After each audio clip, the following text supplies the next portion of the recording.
Hello everybody and welcome to the latest episode of the Royal Blue Podcast. I'm your host Conor O'Neill, joined today by a very special guest, a man named the Entertainer, Snooker's very own John Parrott. John, thanks very much for joining us. It's an absolute pleasure. Always a pleasure to come and talk about Everton.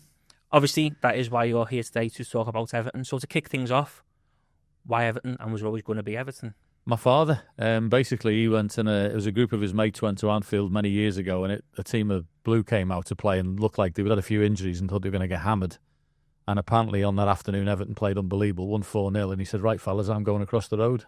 And from that minute, he went to Goodison Park, and he was always a Blue and regaled me of tales of, Roy Vernon and Alex Young and all the rest of them, and that was it for me, So I had a grandfather who was a Liverpool fan, so my granddad did take me to Anfield and put me up behind the little wall at the top, so I used to go and see a bit of that, but so I'd go one Saturday with him and then the other Saturday with my dad. I think that was quite a common occurrence then a few years ago, but obviously my heart has always been Blue, and from the minute I started going watching Howard Kendall's teams home and away when I was 20 years of age, been nothing but hooked. Obviously, you touched on Howard Kendall's teams there, we will come on to them, but what were your earliest memories of going to game with your dad? Because obviously football's changed a lot in recent, probably since when you started taking your own lads, but what were your earliest memories when you started going to Goodison? I think the first time you'd ever go to an evening match is something that never leaves you. And I can remember coming up the stairs. I was Row K, Gladys Street, up behind the goal. I was 6 years of age, and I come out, and I can remember it as if it's yesterday, and coming out and seeing the lights on, and it just looked magnificent. The pitch was different, and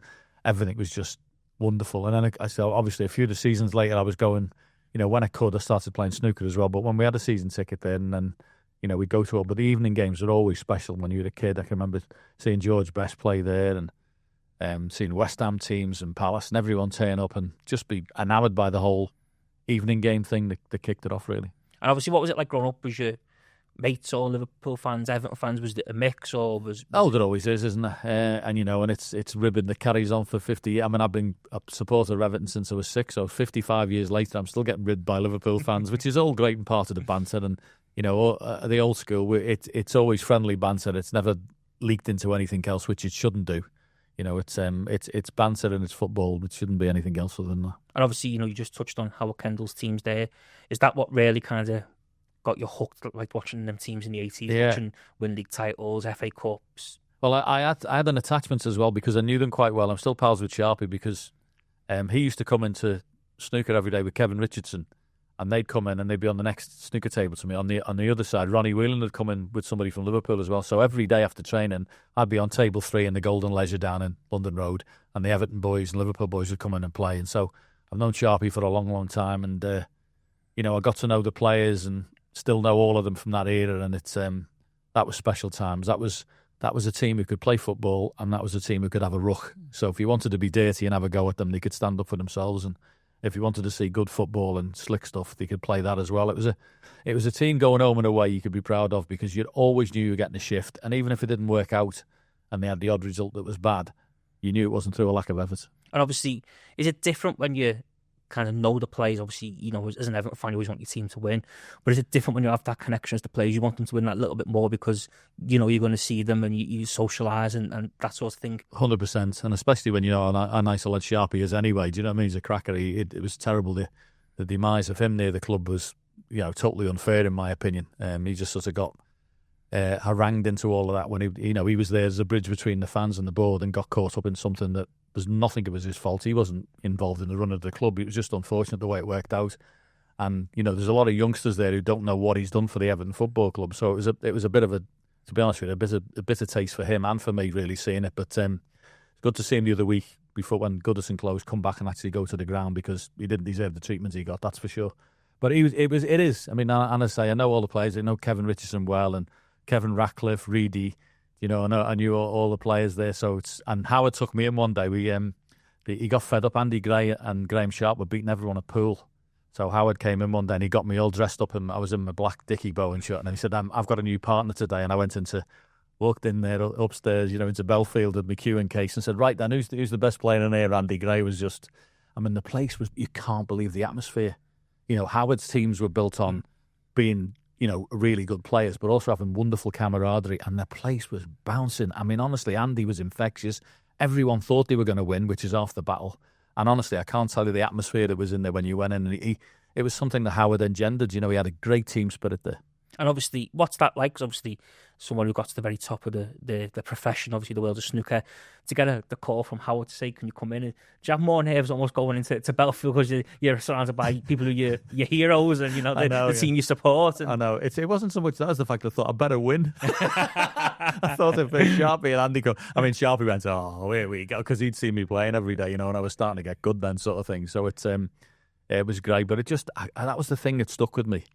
How important, because I'm not involved in a team sport. Mine's totally individual. But what struck me about the whole thing was how that atmosphere was and how the team were together and how he had the place absolutely bouncing. I mean, I remember saying to Andy, "Oh, I've got a tough game the weekend. We're playing Tottenham." He went, "We'll batter them." He said, "They've got no chance with us."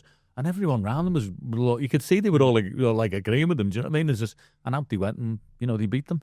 He had such an infectious personality, and you can see why Howard loved him so much. And obviously one thing about that 80s, era is you speak to so many different people and everyone has their own personal kind of highlight or their own memory that'll live with them forever. Have you got one that you think, that was great? I think when any time your team can walk around the pitch holding that trophy, which is now the Premier League, and hold the League One champ, and just walk around the pitch, you just know. I mean, I think the first time we won it earlier was probably a better team than the second one. The second one was an unbelievable performance to win it, because I didn't think that team was quite as good as the earlier one.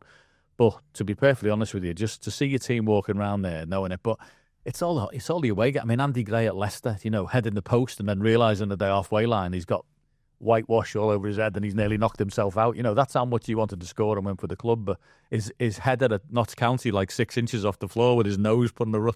There's so many memories of but the team was just class. And obviously the second half against Bayern Munich is something that will live with me till I go in the fiery furnace, because that was just the best atmosphere ever in that football ground at Goodison Park. The first half of football is a bit not great. You can watch it on the video and go and get it. But the second half is 45 minutes that will live in the memory of anyone who's old enough like me to have seen Everton. Do you almost feel, obviously because of the way things have transpired with the football club and they haven't quite hit them glory nights and them successful days, you feel more privileged now looking back that you were there to see your team win the title, the Bayern Munich game, because they're still talked about so passionately today as if some people talk about them as if it happened yesterday. I know, and you see the players still, don't you? I've seen all the boys interviewed on the pitch there, and they were talking about that night, and they've got a memory they'll never lose. They played in it, but most of the people of the similar age to me will remember it because it was just simply special. I saved my pal from falling off the stand. He thought when Trevor Stephen got through and scored the third one, he nearly fell off the main stand, and I grabbed hold of him and got hold of him. But just so many memories of a brilliant team that.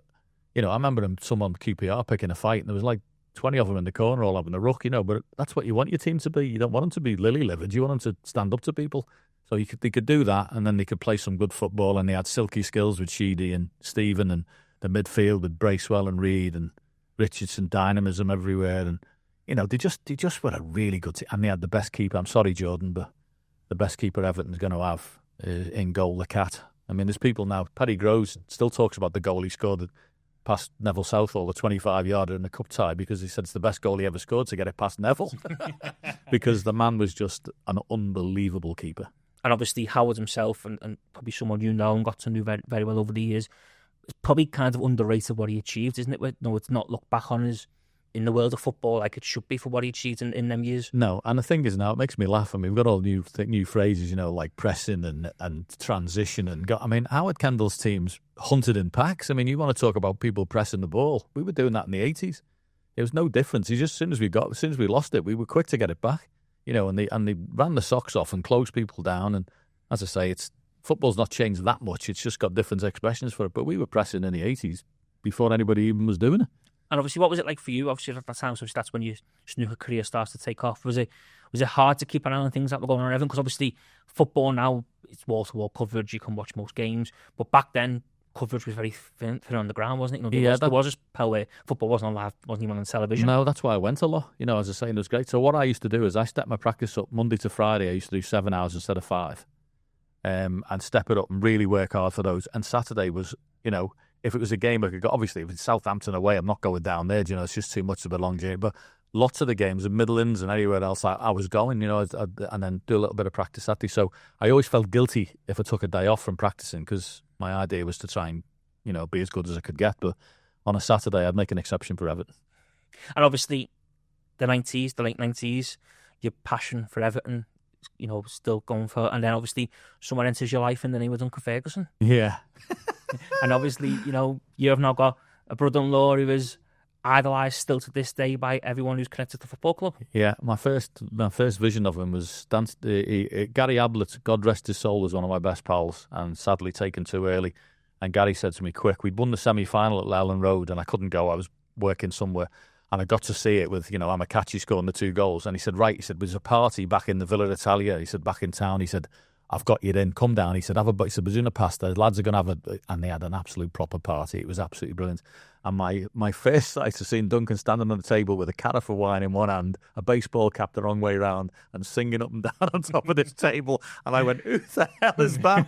And little did I know, not so long later, he was going to be my brother-in-law. But, he needed an interpreter when he first came down. I mean, honestly, the accent was, we couldn't, he used to put butt on the end of it. The typical, but, what the hell's that, Duncan? You know what I mean? But he needed the love of a Scouse girl to sort him out. And obviously, I don't know if you've read his book, but I've read his book, and he references how lucky 2 sisters from Norris Green were to meet two sporting icons. So, I'll tell you what, he's very brave. My wife hasn't read that. We were coming past after a match one night. I was at the game with him, an evening game. We come back and we were at the traffic lights at Walton Hall Avenue. And he come from a little close called Richard Kelly Drive there, and he looked up and he said, there should be a plaque on that wall. And I went, you're pushing it there, Doug. What was it like, though, obviously, when, obviously your sister-in-law starts dating him, and obviously, because there was, even when he first come, there was a lot of fanfare around because of what happened, being in Berlin, and then he goes to Berlin and stuff like that. What was it like for you? Because obviously you're kind of right in the thick of it, aren't you, in terms of, it's your family, it's... I know, it was mad. But the thing is, I had great involvement going, and unfortunately for Dunk, he had a series of really bad injuries which stopped him. And also, with respect, he wasn't in the greatest team at the time, which was a bit of a disappointment because, listen, a fully fit Dunk now flies into the first team, doesn't he? How good would he be up front at the moment, So, and he went to Newcastle a little bit, had a terrible injury there, massive scar on his leg that, he was playing with Shearer and they were flying when he went up there, but obviously his love was always Everton and he was coming back. But he got hampered slightly by injuries, which didn't help, and he wasn't always in the best team, which was another thing that didn't help. If he'd have been, I know Alex Ferguson was very close to signing him at Manchester United, and there was rumours that he was going to go, and he got an injury before that could possibly happen. So anyway, for Everton's sake, I'm glad he didn't go there. But Fergie was after him big time. And obviously, just you touched on Newcastle. The move in 1998 was such a controversy. There was obviously uproar. The fans were kicking off. I think Walter Smith threatened to resign. There was a big fallout. What was that for you like? Because obviously, you're an Everton fan. They've just sold the star centre forward. It's your brother-in-law. He's off to the northeast. There's a lot of rumours around who knew what. What was you on the phone to him saying what's gone on? No, I was up for the first game, so I've gone up and I'm staying in the Gosforth Hotel right next to the racecourse at Newcastle. And the phone goes and Dunk says to me, "Just answer that, will you?" And I pick it up and it's Walter Smith. And Walter Smith had rang Dunk up to, just to say good luck and all the rest of it. And I went, "Oh no, sorry, Walter, it's John Parrott." He went, "Oh God," he said, "You've not changed to Newcastle already, have you?" And I said, "No." I said, "I'll pass him over to you." And he just basically, because Walter was not happy with the situation, it was not something he wanted, and he just wished him all the best. And of course, typical Dunk, he scores 2 on his debut. And I'm in the stands and they're running up and they're going, "Thanks for letting him come." I said, "That had nothing to do with me, pal. I've just taken..." But it was funny, actually. He stayed in a place called Heading on the Wall, which I thought was quite a good name for Duncan, really. But I enjoyed going up there and I enjoyed watching the games, and Shearer loved him, absolutely loved him, because he was winning all the balls in the air, and but he just had a horrendous time. He had a terrible injury, and he told Ruud Hullet he was carrying the injury, and Hullet didn't believe him. He went off and got a scan and come back, and he had a massive tear in his leg, and he said, "Look, I've been playing with this, so I needed an operation." And obviously after that he wasn't quite the same, but he had a terrible time with injuries, which didn't help. And obviously, when he comes back, are you a relieved man that he's back on Merseyside? And obviously, it must have been nice that his family then moved back up, and because that's the other side of it, isn't it? Of course, as someone who's family orientated, it's a whole package, isn't it? Yeah, and it's great. As I say, it was great going to games and then seeing the good games that he had, and him waving up to you in the stand because he's doing. I mean, listen, and he's absolutely idolises that football club. Absolutely idolises it. He wouldn't have come back and been the coaches there with all these managers, and had a go at being the manager himself for a few games as well if he didn't think it. He genuinely, listen, I wouldn't be getting a tattoo on my arm if I didn't think something or something. And he had that competition, didn't he? Did you ever think what might have been, obviously, the manager, because he talks about it in his book about, how he thought he had a chance and it might have been close and he had interviews. Do you ever think it is a bit of a case of what might have been if he'd got the job on even a longer short-term basis? Yeah, I think when they appointed Frank, I think they'd already made their mind up. I mean, Duncan went down on the train, didn't he, to go and see if he was going to get the manager. I thought I would have kept him there to the end of the season, I think. I think the problem... By the way, I think Frank Lampard is probably going to be a good manager. He's proven that with Coventry. He just probably wasn't the right place at the right time with us. But I would have kept Dunk to the end of the season there. They certainly run... I know the stats are... You can have a look at them. They ran more yards and worked harder for him than anybody else, so... He'd have got something out of him. He's a good coach. He's unfortunately had two very bad clubs to go to where he's had promises that haven't been kept, and B, at Inverness, they sold a striker when they were flying up the league and going to get out of relegation and left him with no one to score a goal. So his circumstances in his two managerial careers, which could certainly be better if he'd have been given more help. Now, I've got to ask, because there's a rumour that during your time on Question of Sport, the BBC made a personal request for you to try and get him on, and he still said no. Is that right? Yeah, he's his own man. He's got his own views. I said, look, I'll ask him once. I won't ask him again. I even tried, come on, Coach, he wants to see you and all that. Who used to be his obviously his roommate and his teammate, but no, he was very, very quiet and kept himself. He's now become a media darling, though, hasn't he? Yeah, so he's people don't. Maybe he's saying after his brother-in-law, he's seen you at the BBC and thinks, who knew he could speak? It's the way to go. Who knew he could speak? All he ever did was growl at pressmen.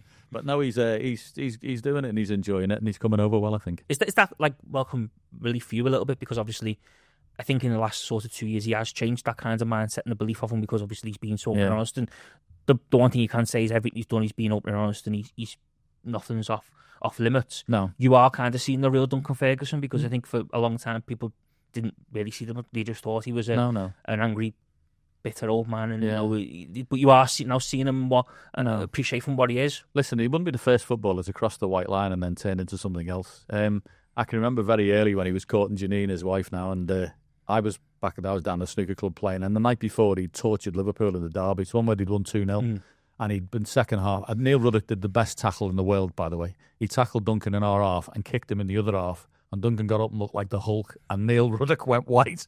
And for the next 45 minutes, Duncan turned into the best performance you've ever seen. So that tackle was all, that did us a right favour. So I come in from practice the next day, and I hear choo-choo and all. I'm looking, and there's Duncan with my two kids. He's in his bare feet, and he's got my two kids doing a train round my lounge, with Janine. And I'm thinking, if the Liverpool defenders could see him now. So honestly, he's very much family orientated, absolutely loves his family and his kids, and is as normal as you like away from it. Just, the amount of time he'd come home and wanted to just be with his pigeons and, in the pigeon coop and whatever, and that's all he really wanted. He used to be on the back of the bus reading pigeon magazines. He's really banged into it. He used to train them all up, send them up to his dad, and his dad had won all the races in Scotland. And obviously, looking at the last few years, it's been quite tough for Everton. What have you made the last few years? Obviously, there's been a lot of ups and downs, but the ups have mainly been around surviving relegation. Yeah, too many changes. Too many managers, too many changes. Unfortunately, Mr. Mashiri, who I think he takes a lot of credit for this stadium that we've got. Let's not forget that. But unfortunately, he was swayed too easily by boo boys who, I look at Marco Silva, for example. Marco Silva's proven to be a very good Premiership manager. And the first season he was there, he got us, he finished 8th or 9th or something or whatever, doing well. Had Kurt Zuma on loan. I think we had 8 or 9 clean sheets the last time. We get a couple of injuries. Zuma goes back. We're, 18th or something in the league. They're all panicking.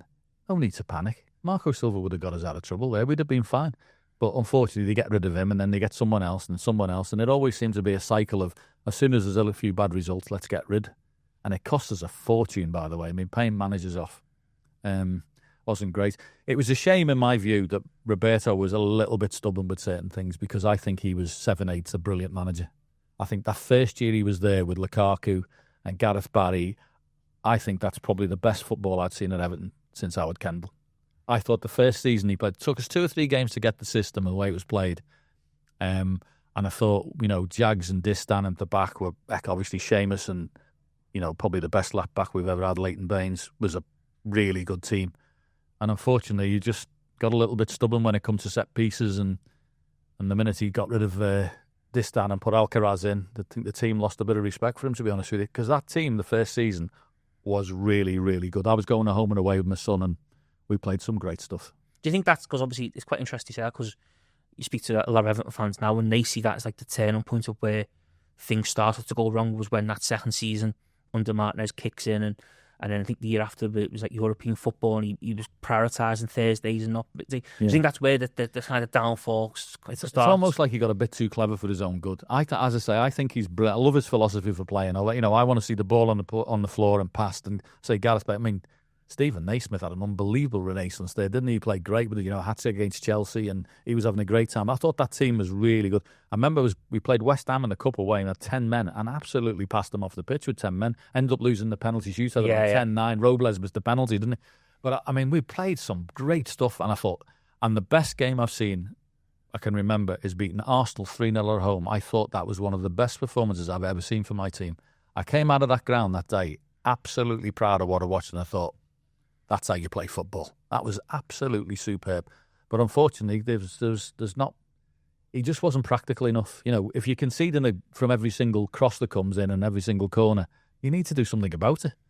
And as I say, the Distan one was the downfall for me. Once he took him out the team, I thought, you're in trouble here. And obviously, after that, do you think it's like the kind of the bouncing between philosophies? And I think Moshiri was always chasing a Hollywood manager. Obviously got one in the end in Carlo, but he was always chasing a Hollywood manager. It kind of always felt like Moshiri didn't really know what he wants Everton to be, but he had an idea that it was just going to be a superpower, and we just went from one extreme to the other. Now, Carlo was good, wasn't he? I mean, I couldn't believe he'd signed, to be perfectly honest with you, and we got him. And I have to say, the greatest regret is we didn't have fans. That's the worst. Honestly, if we'd have had fans, Carlo would have realised how much he was lauded there, because that season was a brilliant season. James Rodriguez was class. Absolutely class. I loved watching him play. We had Richarlison playing, Calvert-Lewin, but the team was, he got us organised, and we won some games. And what I loved about him more than anything, and I could see why he's the serial winner that he is, I have not seen a manager so on the ball so quickly. You could see, we'd be 2-0 up, and you could just see the other team starting to come in a little bit. No messing around, 2 substitutions, bang, bang. There'd be Saka would be off, another man in midfield, or number. He had it. You can see why he's won as much as he's won, because he was bang on it every single time. And for seeing a game out with 15 minutes to go, I mean, honestly, the man's team's a genius. You'd be 2-0 up and you'd never have any worries because they weren't scoring. He'd just see the game out and you'd get 3 points and go, thank you very much. Obviously, Duncan was in charge before Carlo got the job. When Carlo starts getting linked, did you message Duncan, say, is there anything in this? Because obviously, when it first emerged, everyone was like, what you say there, we're not getting, Carlo Ancelotti's not coming to Everton, he's the serial Champions League winner, what's he going to, and then all of a sudden it was like, oh, this is on, there's a chance he's going to come. Was you almost taken back as everyone else a bit like, surely this is a bit of a joke, I had to rub my eyes, I couldn't believe it. As I say, I think David Moyes was lined up as well. I think Bill had lined up David Moyes as well. I think that's common knowledge that he was coming, and then the last minute, Moshiri got the chance to get Carlo and brought him in. And as I say, that season was great to watch. The one regret is we just didn't have fans. They'd have loved Carlo and he'd have loved them. They'd have been absolutely over the moon with his teams. But I can see from watching him and the way that season was that, to be honest with you can see why he's got a trophy cabinet that's full. Yes, he goes to big teams, but boy, does that man know football. And do you think is that one of your big regrets of obviously going to Goodison Park, is that you didn't get to watch a Carlo Ancelotti that season watching? Because, it's mad, isn't it, when you think that there's so many of us out there who never watched James Rodriguez in the flesh. No. We all sat at home watching TV going, this lad's bloody genius, he's everything that we've ever wanted, but so few people got to see him in the flesh. I know, that's an absolute choker. I mean, I still even the ball for the Derby goal when we went away, the first pass to Richarlison, I mean, 3 of them had to buy a ticket to get back in, because no one was expecting that coming. It's just, he just had class. The games against West Brom, the shots, low shot in the corner, and he was just, a classic example of a real talented football. Didn't have to be a massive athlete. He didn't have a turn of pace and everything, but what a brain he had. I mean, the ball was coming to him and he knew where it was going to go, going to get laid off, Talented footballers like him are becoming few and far between. It's become very athletic, the sport, hasn't it? But people like him with a brain, you'd pay for your ticket every week to watch him play because he just has passes other people don't see. And obviously then when fans do get back in, Rafa's in charge, and I don't know what you think, but it always kind of felt at that point that it was a bit of a ticking time bomb, and it was going to explode at some point and it was going to turn toxic. Yeah, I mean, listen, let's be honest, he had a terrible deck of cards given to him, but at the same time it was a terrible appointment because you knew the first time there was going to be a banana skin, he was going to be in trouble. Calvert-Lewin was injured for the three quarters of his season. We had no striker. I think Richarlison was injured for quite a bit of it as well. We were toothless when we were playing, to be honest with you. And he was doing the best to try and get us results and paper over cracks, but you didn't have a great squad. You couldn't buy anybody. Didn't have any money. So the whole thing was a recipe for disaster, and he probably doesn't look back at him very fondly either. And obviously, what do you feel like, obviously as a fan then, what do you feel, because obviously you've seen the team, the 70s do well, the 80s, glory days, even the 90s you still win the FA Cup, and all of a sudden you're watching a team and they're getting beaten at relegation battles. But what's that like as a fan? It's horrible. I have to say, by the way, when he left to go to Manchester United as well, David Moyes left us with a very good team. That was an excellent team he left us with. When he went off to go and manage Man United, you couldn't blame him for doing that either, could you? So Manchester United come along and you got a chance to go there and do that. You can't blame him from going where he is. So that was a good team as well, but it's been horrible the last few years, just worrying about relegation every minute. There's been some highlights. Obviously, getting out of trouble is like, Frank Lampard jumping up and down on top of the stand and everything when we got out of it against the Palace game. But it's not nice. I prefer not to do it. And I don't think we'll be in the same trouble with David back in charge of it. Did you see parallels between obviously like the Coventry game and the back end of the 90s, and then Palace, and then obviously Bournemouth, I think, was the real big one when at half time that afternoon Everton actually going down because Leicester are winning. Yeah. Did you see parallels of how things were unfolding and how it kind of all come together? I was playing the tournament in Germany. It was in the Matchroom League tournament, and I was playing a young German lad who with respect wasn't the greatest player. He was a local player put into the tournament, and I was winning quite comfortably. But my pal was there, and he came with me, Tony Shirley, and Tony went, "We're 2-0 down." I was going, "Oh my God, this was the game." I can't believe what's going on here. 2-0 down. He went, "Yeah, Wimbledon." Oh my God. So anyway, he's come back 2-1. So I'm in 2-2, and I'm like that. So I'm in the middle of it. Anyway, the young lad, I've missed something, and the young lad's in the balls with him everywhere, right? And I think I'm 6 or 7-0 up, but he's got the best chance he's had. Anyway, Tony's come back and he's gone 3-2, and he's jumping around the back of the stand like that. And I've gone, yes, right in the middle while the lad's playing the shot. Anyway, he's missed it, and I've had to apologise to the crowd and everything, and just tap the balls and put it back in. And I'm sitting in the chair like that. I'm playing in a tournament in Germany. I'm jumping up and down in my chair cheering. We've got 3-2 against Wimbledon. What's that like? Because obviously, I take it you must have had loads of them examples over the years where you've been playing in competitions, tournaments, and Everton are playing at the same time, or maybe playing afterwards or before. Yeah, the first thing you do when you finish is check the results, see how the Blues have gone on. It's a nightmare. And do you know something I learnt early on? You can't watch a match and then go and play your own. I've been in the pub on a Sunday afternoon, something, and I've watched Everton, and I'm all wound up about it, and then I'm going to go and play it. It's just not, unfortunately, it's not the great preparation for what you need to be doing. So I had to sack that one and knock it in the head early on because you're just too involved, I suppose we're talking about Everton. We can't mention the fact that about Rooney either. That's my biggest regret, that we never kept him. Because I waited 30 odd years to see someone with that talent, and Gary Ablett said to me, "Come and see a kid." He said he's playing up at Netherton here. He said he's in a behind closed door. He said, "I've got you in. Come and see." So I'll go in and watch this game, and Taff was there, one of the coaches and everything. He said, "Oh, wait." I said, "Oh," he said, "You've heard, have you?" I said, "Oh, yeah." He said, "Come and have a watch of this." So he's like 14 playing in under 16s. Oh my God. Oh my God. Just like making the 16-year-old boys look like you're just running rings around them. So anyway, I'm going to tell you a quick story. So I'm playing with the managing director of Bet Direct, and I've been known to have a little bet now and again. So I've said to him, what price a kid 16 to score 10 goals all competitions next year playing for Everton? Because I know he's getting fast-tracked. He's not playing in the reserves, right? He's going in the first team. So he's gone. We've got to about the 12th hole of SNA, and he's gone there, I don't know, 15 to 1. So I've got 300 quid on me. So I said, I'll have 300 quid, 15 to 1 for the season. Anyway, after the first 4 games, he scored 3, and he scored the one over Seaman's Head, 2 away at Wrexham. So he's ringing me up and calling me all these names and everything. Anyway, Wayne proceeds to get booked, sent off, all sorts of things. I think he scored 9 goals. I needed 10 to cop up. Typical bookmaker. He won by 1. He rang me up at the end of the season. He went, "Ha, evens next year," and put the phone down. But I thought I'd had the bet of a lifetime. But that was the great. Watching that boy play football was like something else. You got Colin Harvey, who was one of the hardest people to please, turning around saying he'd buy a ticket to watch him play. That's when you've got a proper talent. And unfortunately, Manchester United got the benefits of it. But again, you talk about privileges and stuff. Do you feel privileged that you saw him at like the 14, 15 when he was so raw? And there's multiple people have said, and I think Walter Smith said to David Moyes when he succeeded him, he's like, "You'll be okay because you've got a kid in the academy who's a superstar in waiting. You know, Yeah.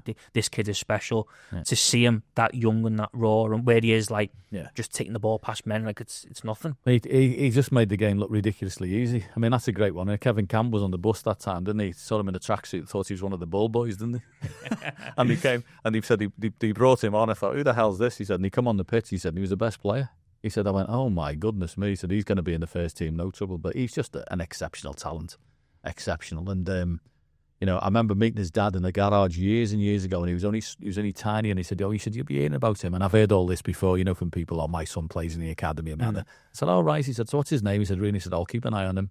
Anyway, then I said, I saw his dad a few years. I went, you were absolutely right. I said, what a player that boy was. And obviously, is he the best player you've seen then in recent memory? Played for Everton? Yeah. I mean, as I say, it's a massive regret not seeing him play in a blue shirt. You know, it's timing. You know, I was at Alex Ferguson's golf day, and he's going to me, yeah, what do you think, Wayne? You know, what do you think Wayne Rooney's best position? I said, in a blue shirt, leave him alone. He asked me the same thing about Rodwell a few years later, actually, but unfortunately never quite worked out for Jack as well. But yeah, I said in a blue shirt, it was a joy. The Ellen Road goal, when we hadn't won there for 51 years, and the way he goes round, it's on video. If you haven't seen it, go and look at it. And he goes past, and when he scores, he goes past Lucas Radibi and slots it. And you want to see the look on Jonathan Woodgate's face as if to say, what the hell was that? Because he's just upset, and then he jumps in the crowd. It's absolutely brilliant to watch. Do you sometimes feel a bit, because he is a sportsman yourself, do you feel a bit different when you see someone come through like that? Because I imagine, like, in the world of snooker, Ronnie O'Sullivan's a bit similar, where he, you know, even now he still does stuff and it just leaves people at all. They can't quite believe what they're seeing. Yeah, he's scary. I mean, he is scary. I mean, you know, just when you think he's like maybe on the wane or things aren't, he plays 2 maximums the other week in the same match. I mean, I've seen him make consecutive 100 breaks left-handed and right-handed. I mean, the boy's a freak of nature. And Rooney was the similar sort of thing when you see him. And you know, that goal over Seaman's head at Goodison was tremendous, and we thought, oh, we've got something here. And it was the greatest shame. We just had no money. The club was in a terrible financial state. And basically, I mean, I used to hate it when Everton fans used to boo him when he's playing for United coming back. He saved the club. You know, if we hadn't had this transfer fee at the time, trust me, we were in so much trouble that money was going straight to the bank the first year's payment. And he saved the club basically by going, even though we didn't want him to go. And obviously, how much of it is obviously his mindset? Because he's done an interview where he said, like, he went to train with the first team, and he said obviously you're a little bit nervous because obviously they were his heroes, because obviously he was a big fan himself. But he said after 10 minutes he realised he was the best player there. I thought I'm going to be all right. But that is that mindset of like, I hold my own here, like I'm okay. You know, I'm not going to be a scared timid kid. No, I know I'm the best player here. You know, no. He was way ahead of his time in everything when he was playing with them. I mean, I feel sorry for the schools finals. I think he scored something like 11 in the final, didn't he, or something? I mean, just something ridiculous. You know, they had to stop the final 20 minutes before the end. He was just like, he just was, you know, so far advanced and ahead of people, but skillful and a brain. You know, I mean, I remember he's got the simple little goal in Newcastle we scored away, and I think everyone was in the box. They all run. He's gone down the byline, and there's about 20 bodies in the 6-yard box, and he just looks up and he brings it right back to the penalty spot. And Steve Watson, I think, was bang straight in the goal. You know, everyone's standing there waiting for the ball to be the obvious ball. He didn't play the obvious one. He just laid it back to the penalty spot, and we scored. And obviously, you know, looking back on last season, obviously, Sean Dyche obviously goes in January. A lot of, again, ill feeling, I think, towards the manager, probably at the end of the road, and David Moyes returns. Do you think that was the perfect fit? Obviously, it's been proven to be the perfect, but at the time, was you thinking he is the right man for the job? Yeah.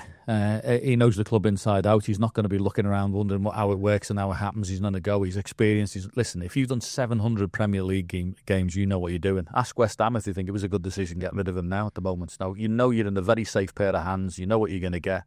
Nothing's going to be left on, you know, I'm hearing things about, you know, supposed to be getting the coach at 4 o'clock to go to away games, and 3:45 they're still training on drills and doing things, getting ready. So they're always extremely well prepared, which, you know, I have to say, for Sean Dyche's part of view, we've got to give him eternal credit for the first season he was in there. I mean, what that must have been like, not knowing whether you got a 10-point penalty, 6-point, 4-point. But some of the football that year was great. I mean, unfortunately for him, the second season, he seems to stop playing like counter-attacking football for some reason. The first season was great. I mean, the Brighton win 5-1 away was one of the best performances he's had.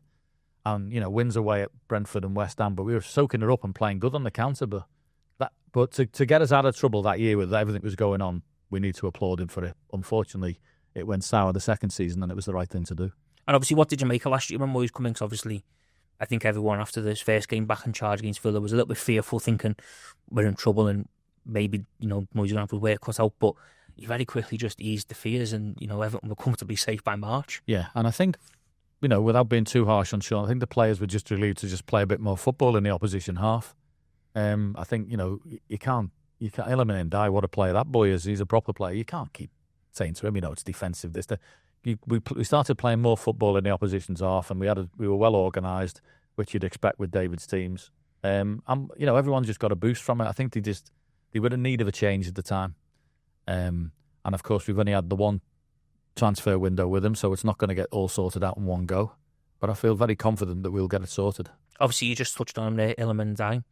I was talking to someone I know who was at City on Saturday, and they texted me on Saturday night saying, what a player he is, £100 million player. And I just said, just let him do, because he's a City fan. I said, he said, he just has a good game. It's not to worry about. Yeah. But he is a very special talent, isn't he? And he's someone, I thought when he first come in, he was one of them players who gets on his. You see, obviously, Jack Grealish has come in and had that impact because of Jack Grealish. But he was even someone last season who, when he got the ball, you got excited and you thought he could do something special. Yeah, there's a buzz about it when he gets it. And I go in there. There's a golf shop in Sheffield I go into, and the lads are all massive Sheffield United fans. And the first thing I did when I walked in after he went, "Oh, you've got a player there."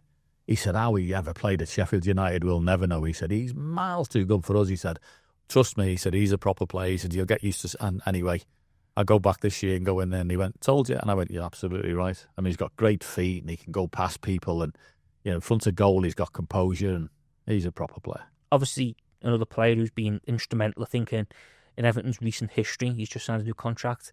Not quite the best goalkeeper the club have seen in Jordan Pickford, but I think it's safe to say without him, Everton could be in the Sky Bet Championship. Yeah, he's been phenomenal for the last few years. What amazes me is no one's come for him. Mm-hmm. I have absolutely no idea why all these clubs are spending hundreds of millions on buying keepers that never work, and yet no one's knocked on the door for him.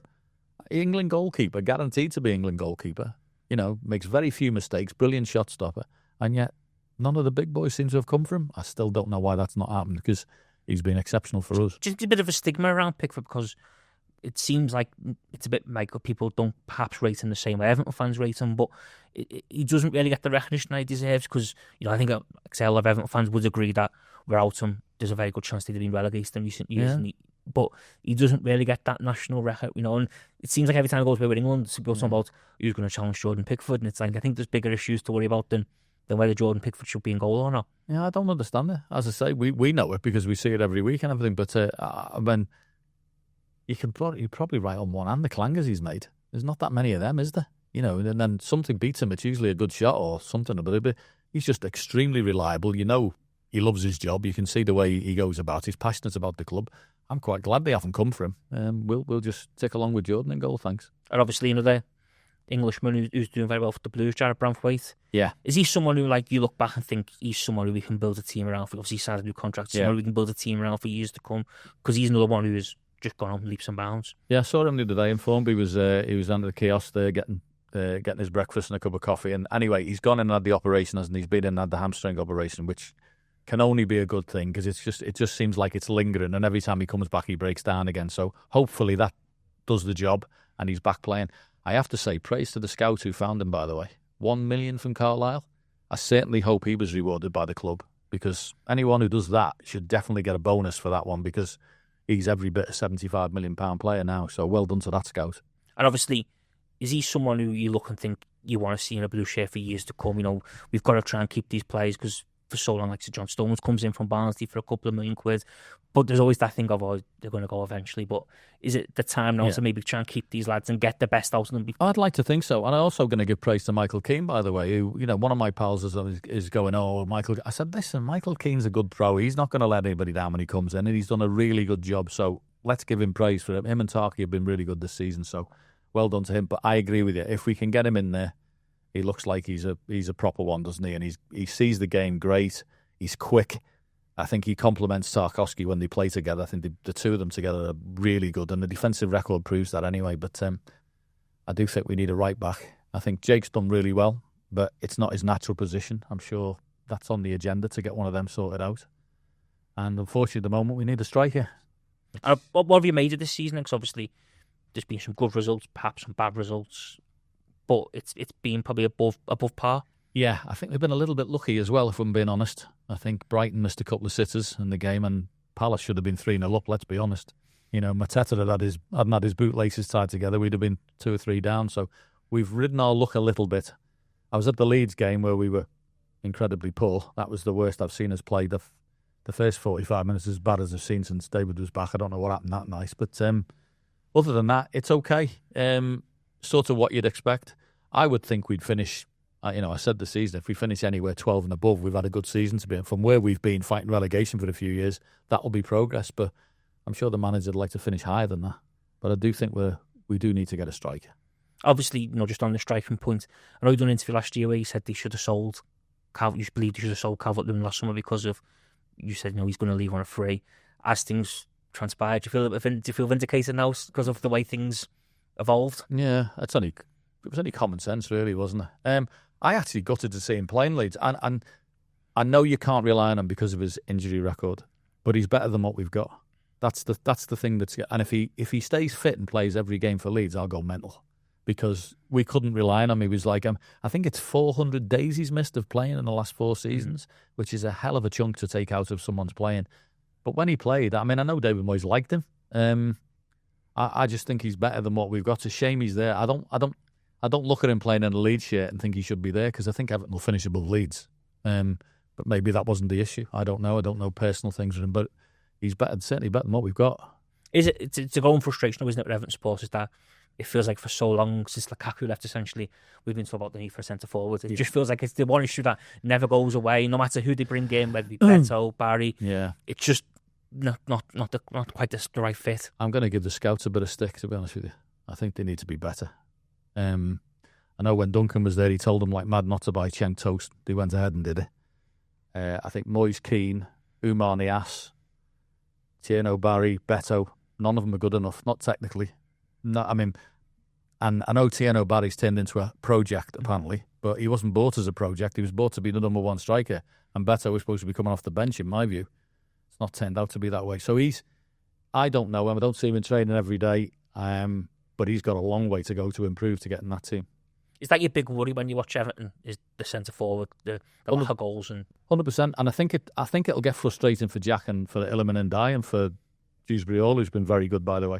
I think it'll get frustrating, because if you keep creating chances and there's no one on the end of it, it's going to get debilitating. So January, I don't know if there's any frees out there, or I don't know whether there's someone in the Championship, but that's up to the scouts to find somebody.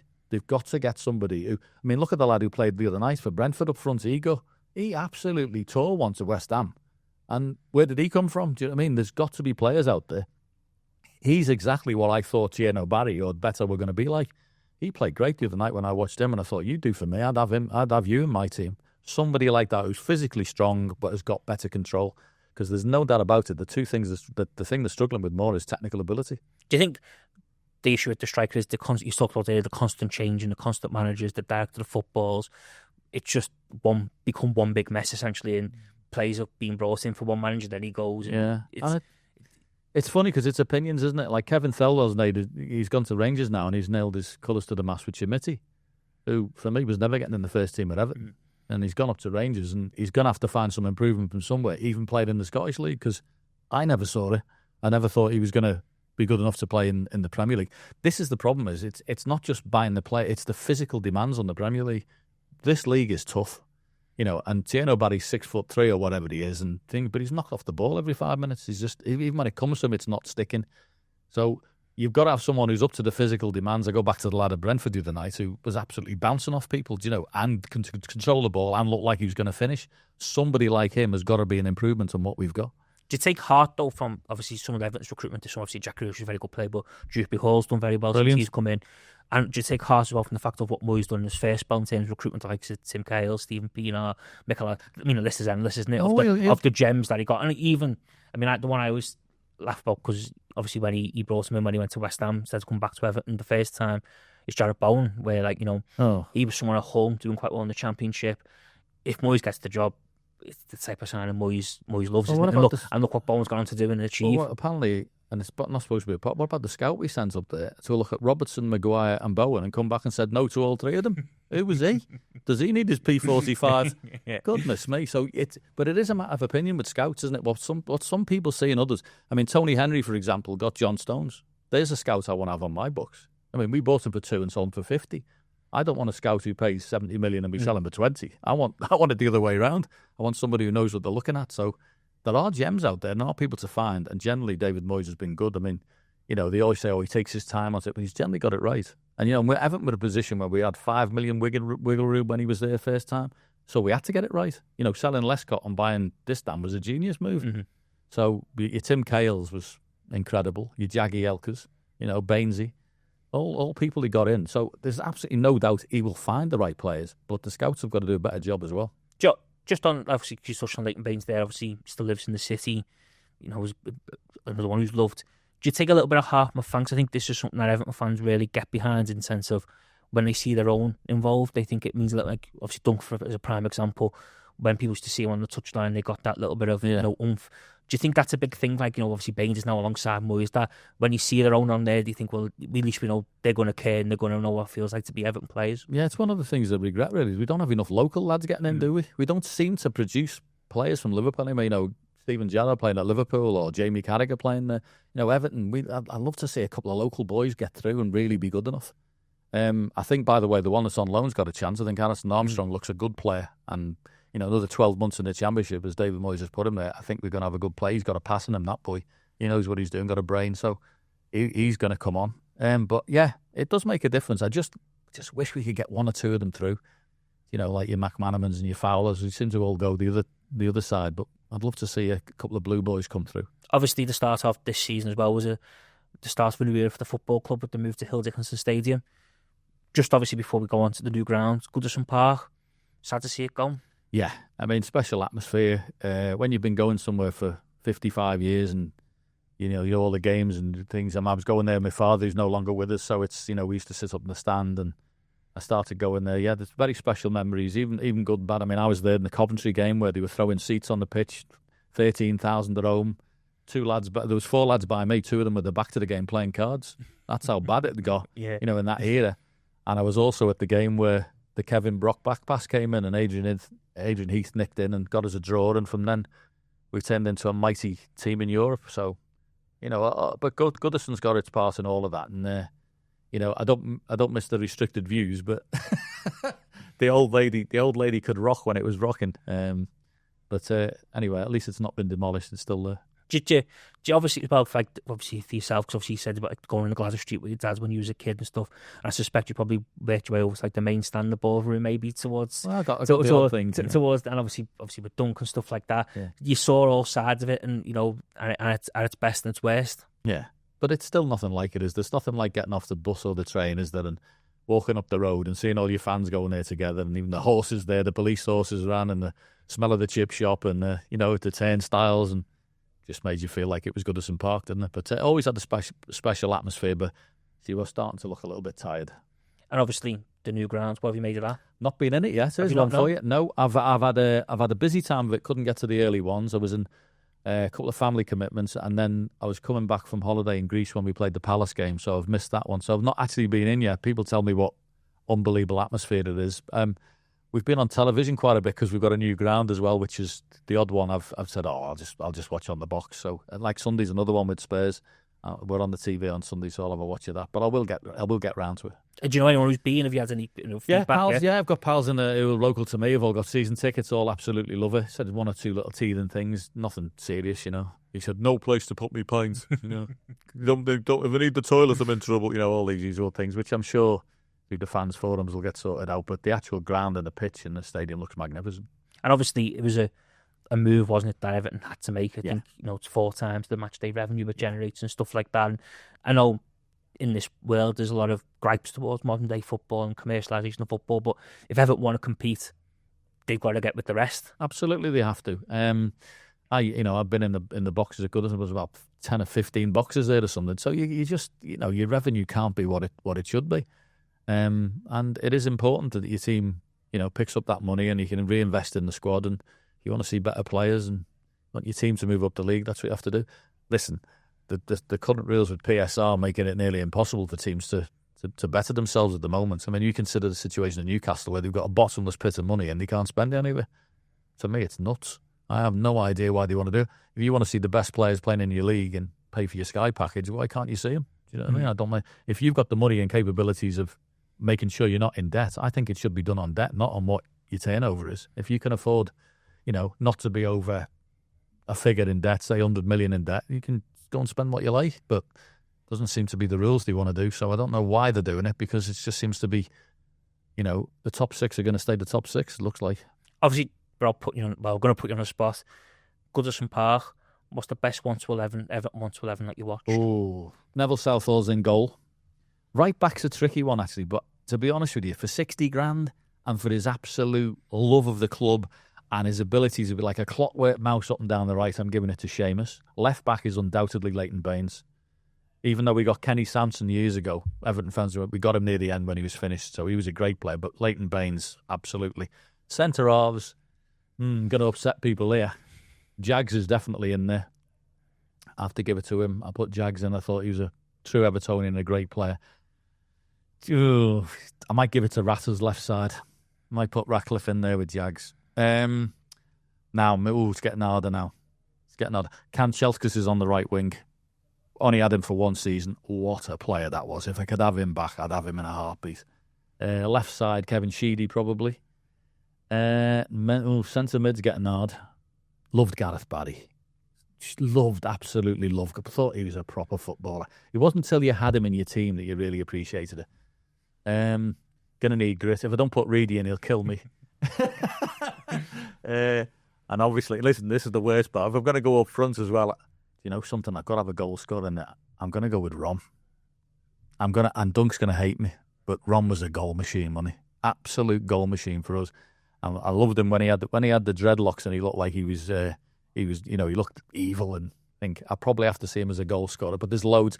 Listen, I loved Yakubu. I thought Yakubu was magnificent. So can I have him on the bench with Dunk as well? Got 3 strikers. So I'd have to have them. But it's tough. It is tough picking great players. I mean, Richard Gough was brilliant for us. Imagine him when he was in his pomp. You've got Branthwaite now who could be anything. It's very difficult to pick a team. But yeah, in midfield. Sharp, not. Yeah, Sharp. Well, Sharp is unfortunately not getting in that team. He doesn't score. He scored like goals, and I'll have to fall out with him. But I liked Rom, and I like, obviously, Yakubu could make goalkeepers look silly. He's my type of player, the yak for the finisher. Oh, class. So we'll put Big Dunk as the super sub then to keep the family make sure he's going to hammer me for it, but yeah. But I'd have to. I think I just want a goal machine, and Romelu Lukaku will score goals in a wheelchair. And when it comes to the manager, only one man? I'd have to have Howard, wouldn't I?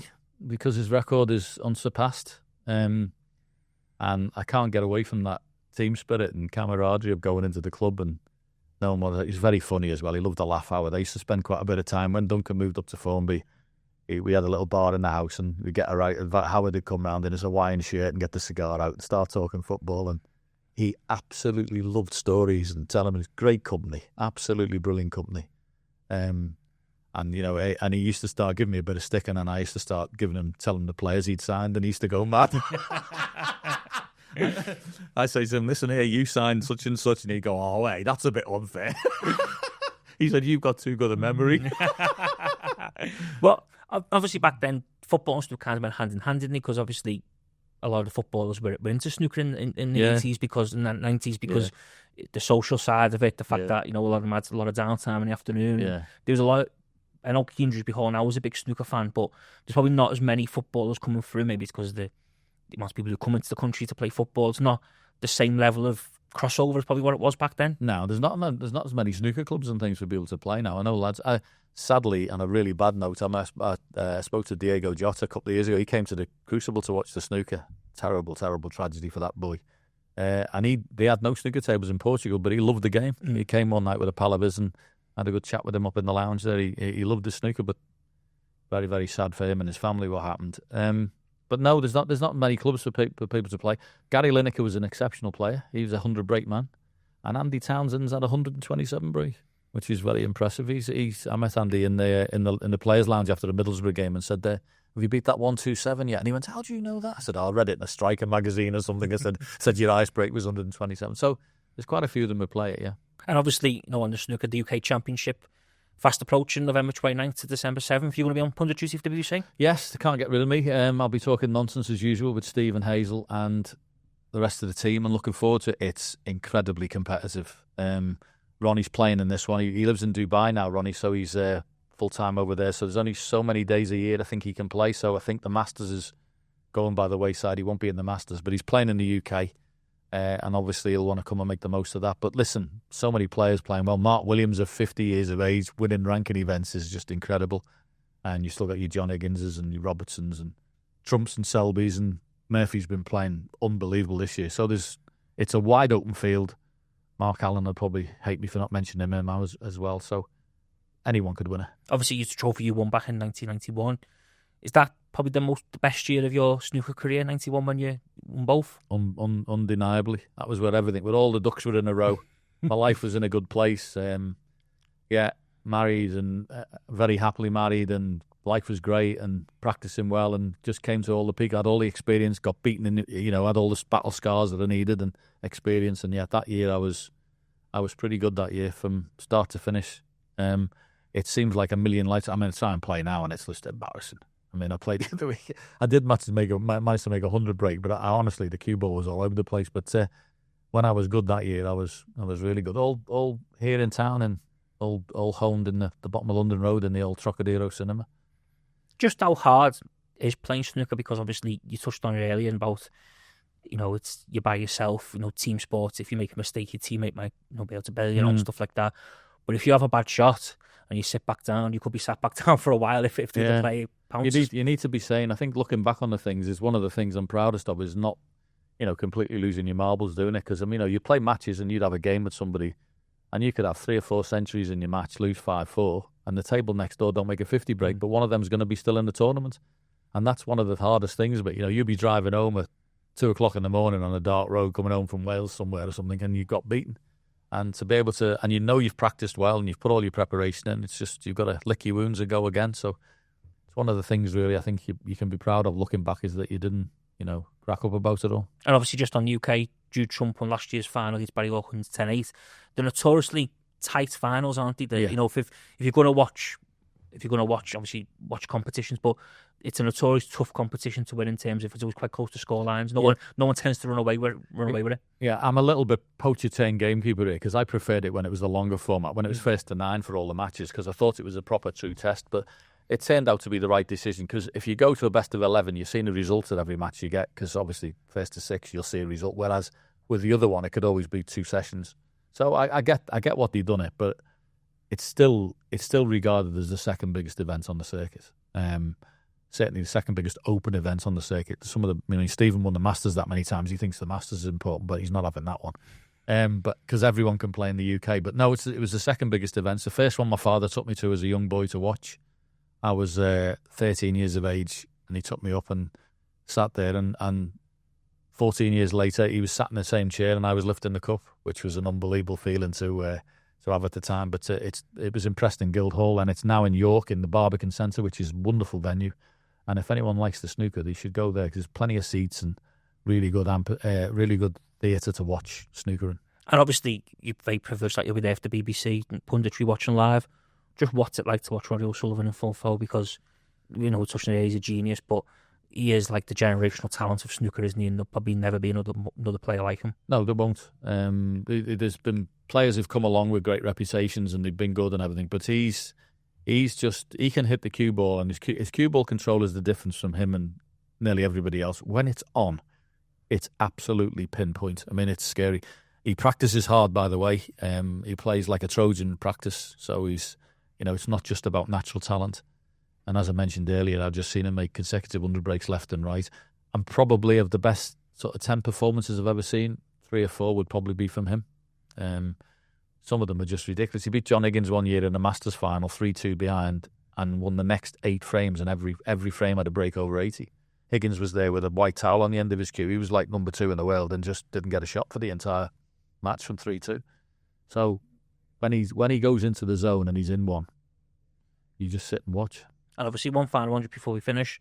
A lot of topical debate around Crucible and what's going to happen there. Are you in favour of it staying at the Crucible, or are you open to changing venues? No, 100%. I'm not parcel with the money, man. I don't really care too much about that. I just care that when I was a 12-year-old boy playing on a snooker table, 6 foot in the front of me, in my living room, I pretended to be in a world final at the Crucible Theatre.